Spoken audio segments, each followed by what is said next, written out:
Company board എൽജിസ് പരീക്ഷയ്ക്ക് ഏറ്റവും പ്രധാനപ്പെട്ട ചോദ്യോത്തരങ്ങളാണ് നമ്മൾ ഈ ഒരു ക്ലാസ്സിലൂടെ പഠിക്കുവാനായി പോകുന്നത്. അപ്പോൾ ചോദ്യം നോക്കേ, കറുപ്പ് അഥവാ ഒപ്പിയം ഏത് സസ്യത്തിൽ നിന്നുമാണ് ഉൽപ്പാദിപ്പിക്കുന്നത്?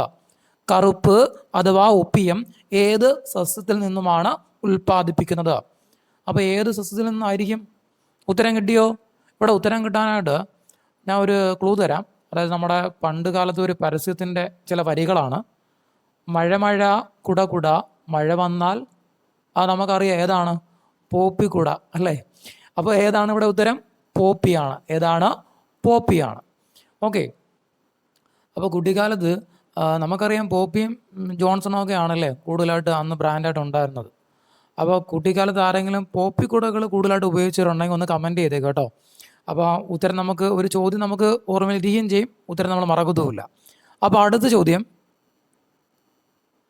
ടുലിപ്പ് വിപ്ലവം എന്നറിയപ്പെട്ട ജനകീയ പ്രക്ഷോഭം 2005 അരങ്ങേറിയ രാജ്യമേത്? ചോദ്യം ശ്രദ്ധിക്കണേ.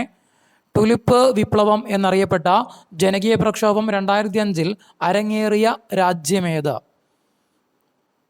ഉത്തരം കിർഗിസ്ഥാൻ. ഏതാണ്? കിർഗിസ്ഥാൻ. അടുത്ത ചോദ്യം, ക്രിമിനൽ കുറ്റകൃത്യങ്ങൾ നടത്തിയിട്ടുള്ള വ്യക്തികളെക്കുറിച്ച് രാജ്യങ്ങൾക്ക് രഹസ്യ മുന്നറിയിപ്പ് നൽകുന്ന ഇന്റർപോൾ നോട്ടീസ്. ക്രിമിനൽ കുറ്റകൃത്യങ്ങൾ നടത്തിയിട്ടുള്ള വ്യക്തികളെക്കുറിച്ച് രാജ്യങ്ങൾക്ക് രഹസ്യ മുന്നറിയിപ്പ് നൽകുന്ന ഇന്റർപോൾ നോട്ടീസ്. ഉത്തരം ഏതാണ്? പച്ച നോട്ടീസ്. ഏതാണ്? പച്ച നോട്ടീസ്. അടുത്ത ചോദ്യം, ബ്രഹ്മസമാജത്തിൻ്റെ ബൈബിൾ എന്നറിയപ്പെടുന്ന കൃതി. ചോദ്യം മറക്കല്ലേ. ബ്രഹ്മസമാജത്തിൻ്റെ ബൈബിൾ എന്നറിയപ്പെടുന്ന കൃതി ഏതായിരിക്കാം? ഉത്തരം ബ്രഹ്മധർമ്മ. ഏതാണ്? ബ്രഹ്മധർമ്മ. അടുത്ത ചോദ്യം, പ്രഥമ EMS മന്ത്രിസഭയിലെ ഹരിജന ക്ഷേമ തദ്ദേശ സ്വയംഭരണ വകുപ്പ് മന്ത്രി. പ്രഥമ EMS മന്ത്രിസഭയിലെ ഹരിജന ക്ഷേമ തദ്ദേശ സ്വയംഭരണ വകുപ്പ് മന്ത്രി ആരാണ്? PK Chathan master. ആരാണ്? PK Chathan master. അടുത്ത ചോദ്യം, ബലിത എന്ന വിദേശികൾ വിളിച്ച പ്രദേശമേത്? ബലിത അല്ലേ? ബലിത എന്ന വിദേശികൾ വിളിച്ച പ്രദേശമേത്? ഏതായിരിക്കും? ഉത്തരം വർക്കല. ഏതാണ്? വർക്കല. അടുത്ത ചോദ്യം, ഹൈഡ്രജൻ ബലൂൺ വായുവിൽ ഉയർന്നു പോകുവാൻ കാരണം?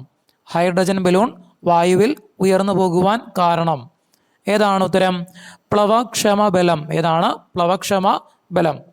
നമുക്കറിയാം ഉത്സവത്തിനൊക്കെ നമ്മൾ പോകുന്ന സമയത്തില്ലേ ഹൈഡ്രജൻ ബലൂണൊക്കെ നമ്മൾ വാങ്ങിക്കാറുണ്ട്, അല്ലെങ്കിൽ ആർക്കെങ്കിലും വാങ്ങി കൊടുക്കാറുണ്ട്. അപ്പോൾ നമുക്ക് ഓർമ്മ വരണം, ഇനി ഹൈഡ്രജൻ ബലൂൺ കാണുന്ന സമയത്ത് എന്താണ് ഇതിൻ്റെ കാരണം? എന്താണ്? പ്ലവക്ഷമ ബലമാണെന്ന്. ഓക്കെ. അടുത്ത ചോദ്യം, ഇന്ത്യയിലേക്ക് പുളി കൊണ്ടുവന്ന വിദേശികളാര്? ഇന്ത്യയിലേക്ക് പുളി കൊണ്ടുവന്ന വിദേശികൾ ആരായിരിക്കാം? ഉത്തരം കിട്ടിയോ? ആരാണ്? അറബികൾ. ആരാണ്? അറബികളാണ്. ഓക്കെ. അടുത്ത ചോദ്യം, ചന്ദന നഗരം എന്നറിയപ്പെടുന്ന നഗരം ഏത്? ചന്ദന നഗരം എന്നറിയപ്പെടുന്ന നഗരം ഏത്? ഏതായിരിക്കാം? ഉത്തരം മൈസൂർ. ഏതാണ്? മൈസൂർ. അടുത്ത ചോദ്യം, വിദ്യാഭ്യാസത്തെക്കുറിച്ച് പഠിക്കാൻ കോത്താരി കമ്മീഷൻ നിലവിൽ വന്ന വർഷം? വിദ്യാഭ്യാസത്തെക്കുറിച്ച് പഠിക്കാൻ കോത്താരി കമ്മീഷൻ, ഏത് കമ്മീഷനാണ്? കോത്താരി കമ്മീഷൻ നിലവിൽ വന്ന വർഷം ഏത് വർഷമായിരിക്കും? ഉത്തരം 1964. ഏത് വർഷമാണ്? 1964.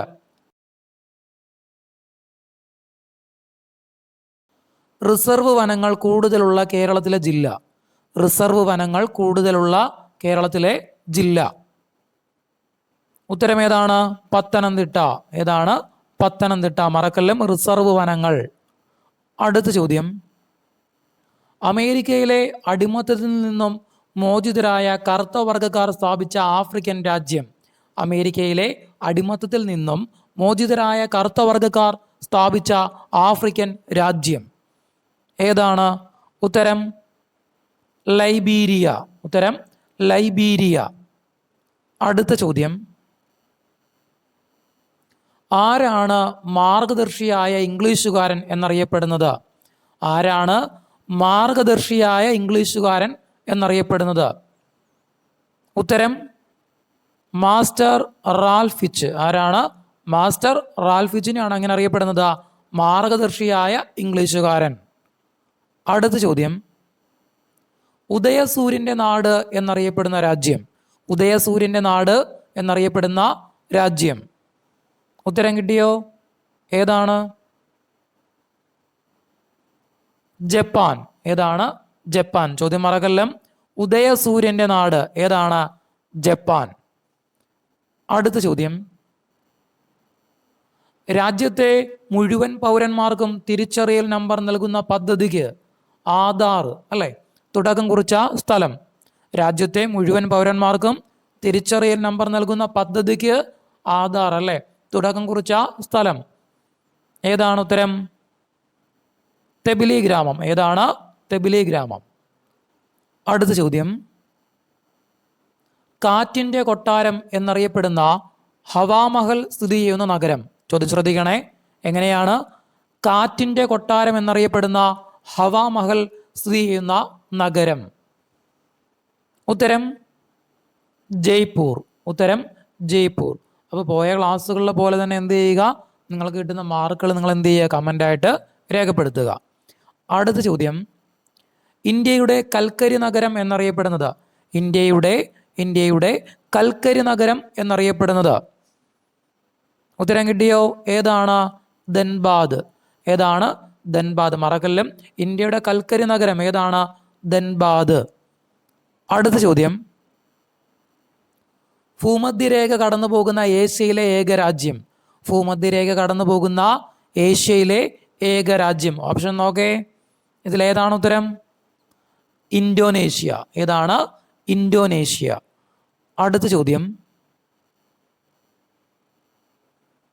ദളിതരുടെ സഞ്ചാര സ്വാതന്ത്ര്യത്തിനു വേണ്ടി കോട്ടയത്ത് സഞ്ചാര സ്വാതന്ത്ര്യ പ്രകടനം നടത്തിയ നവോത്ഥാന നായകൻ. ദളിതരുടെ സഞ്ചാര സ്വാതന്ത്ര്യത്തിനു വേണ്ടി കോട്ടയത്ത് സഞ്ചാര സ്വാതന്ത്ര്യ പ്രകടനം നടത്തിയ നവോത്ഥാന നായകൻ ആരാണ്? ഉത്തരം പാമ്പാടി ജോൺ ജോസഫ്. ആരാണ്? Pampady John Joseph. നൈട്രജൻ ഏറ്റവും അധികം അടങ്ങിയ രാസവളം. നൈട്രജൻ ഏറ്റവും അധികം അടങ്ങിയ രാസവളം. ഉത്തരം യൂറിയ. അടുത്ത ചോദ്യം, ലോകത്തിൻ്റെ സംഭരണശാല എന്നറിയപ്പെടുന്ന രാജ്യം. ലോകത്തിൻ്റെ സംഭരണശാല എന്നറിയപ്പെട്ട രാജ്യം ഏതാണ്? ഉത്തരം മെക്സിക്കോ. ഏതാണ്? മെക്സിക്കോ. അടുത്ത ചോദ്യം, ചരിയുന്ന ഗോപുരം ഏതു രാജ്യത്താണ്? ചോദ്യം ശ്രദ്ധിക്കണേ.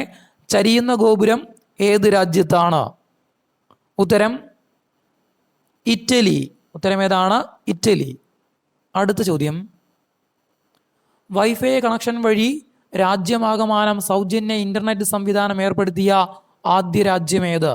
വൈഫൈ കണക്ഷൻ വഴി രാജ്യമാകമാനം സൗജന്യ ഇൻ്റർനെറ്റ് സംവിധാനം ഏർപ്പെടുത്തിയ ആദ്യ രാജ്യം ഏതാണ്? ഉത്തരം കിട്ടിയോ? ഏതാ? നിയു. ഏതാണ്? നിയു. അടുത്ത ചോദ്യം,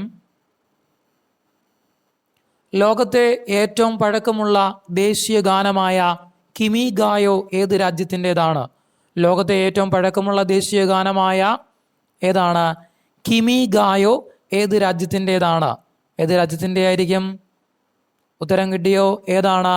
ജപ്പാൻ. അടുത്ത ചോദ്യം,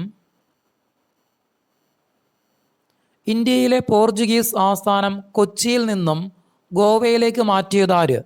ഇന്ത്യയിലെ പോർച്ചുഗീസ് ആസ്ഥാനം കൊച്ചിയിൽ നിന്നും ഗോവയിലേക്ക് മാറ്റിയത് ആര്? ആരാണ്? ഉത്തരം അൽബുക്കർക്ക്. ആരാണ്? അൽബുക്കർക്ക്. അടുത്ത ചോദ്യം, കേരളത്തിൽ ബ്രിട്ടീഷ് അധികാരത്തിനെതിരെ നടന്ന ആദ്യത്തെ സംഘടിത പ്രക്ഷോഭം ഏത്? കേരളത്തിൽ ബ്രിട്ടീഷ് അധികാരത്തിനെതിരെ നടന്ന ആദ്യത്തെ സംഘടിത പ്രക്ഷോഭം ഏത്? നമുക്കെല്ലാവർക്കും അറിയാം അല്ലേ? ഉത്തരം ഏതാണ്? ആറ്റിങ്ങൽ കലാപം. ഏതാണ്? ആറ്റിങ്ങൽ കലാപം. അടുത്ത ചോദ്യം, സാമൂതിരിയുടെ കിരീടധാരണ ചടങ്ങ് അറിയപ്പെട്ടിരുന്നത് എങ്ങനെ? സാമൂതിരിയുടെ കിരീടധാരണ ചടങ്ങ് എങ്ങനെയാണ് അറിയപ്പെടുന്നത്? അരിയിട്ടു വാഴ്ച. എങ്ങനെയാണ്? അരിയിട്ടു വാഴ്ച. അടുത്ത ചോദ്യം, തിരുവിതാംകൂറിൻ്റെ സുവർണകാലം എന്നറിയപ്പെട്ടത് ആരുടെ ഭരണകാലമാണ്? തിരുവിതാംകൂറിൻ്റെ സുവർണകാലം എന്നറിയപ്പെട്ടത് ആരുടെ ഭരണകാലമാണ്? ആരുടെയാണ്? ഉത്തരം കിട്ടിയോ? നമുക്കറിയാം ആരാണ്? സ്വാതി തിരുനാൾ. ഉത്തരം സ്വാതി തിരുനാൾ. അടുത്ത ചോദ്യം, രേവതി പട്ടദാനം എന്ന 7 ദിവസത്തെ വിദ്വൽ സദസ്സ് അരങ്ങേറിയിരുന്നത് എവിടെ? രേവതി പട്ടദാനം, ചോദ്യം മറക്കല്ലേ, രേവതി പട്ടദാനം എന്ന 7 ദിവസത്തെ വിദ്വൽ സദസ്സ് അരങ്ങേറിയിരുന്നത് എവിടെ? എവിടെയാണ്? ഉത്തരം തളിക്ഷേത്രം. അടുത്ത ചോദ്യം, കൊല്ലവർഷം ആരംഭിക്കുമ്പോൾ ചേര ചക്രവർത്തി ആരായിരുന്നു? കൊല്ലവർഷം ആരംഭിക്കുമ്പോൾ ചേര ചക്രവർത്തി ആരായിരുന്നു? ആരായിരിക്കാം? ഉത്തരം രാജശേഖരവർമ്മ. ആരാണ്? രാജശേഖരവർമ്മ. അടുത്ത ചോദ്യം, ചന്ദ്രയാൻ നേട്ടം കൈവരിക്കുന്ന ലോകത്തിലെ എത്രാമത്തെ രാജ്യമാണ് ഇന്ത്യ? ചന്ദ്രയാൻ നേട്ടം കൈവരിക്കുന്ന ലോകത്തിലെ എത്രാമത്തെ രാജ്യമാണ് ഇന്ത്യ? എത്രാമത്തെ ആയിരിക്കും? 4ാമത്തെ. അടുത്ത ചോദ്യം, തിരുവിതാംകൂറിൽ ദിവാൻ എന്ന ഔദ്യോഗിക നാമം സ്വീകരിച്ച ആദ്യത്തെ പ്രധാനമന്ത്രി ആര്? തിരുവിതാംകൂറിൽ ദിവാൻ എന്ന ഔദ്യോഗിക നാമം സ്വീകരിച്ച ആദ്യത്തെ പ്രധാനമന്ത്രി ആര്? ആരായിരിക്കാം? ഉത്തരം രാജാ കേശവദാസൻ. ആരാണ്? രാജാ കേശവദാസൻ. അടുത്ത ചോദ്യം, സർക്കാർ വക പാട്ടവസ്തുക്കളുടെ മേൽ കുടിയാന് അവകാശം സ്ഥിരപ്പെടുത്തി കൊടുത്ത വിളംബരമേത്? സർക്കാർ വക പാട്ടവസ്തുക്കളുടെ മേൽ കുടിയാന് അവകാശം സ്ഥിരപ്പെടുത്തി കൊടുത്ത വിളംബരമേത്? നമുക്കെല്ലാവർക്കും അറിയാം. ഉത്തരമേതാണ്? പണ്ടാരപ്പാട്ട വിളംബരം. ഉത്തരമേതാണ്? പണ്ടാരപ്പാട്ട വിളംബരം. ഓക്കെ.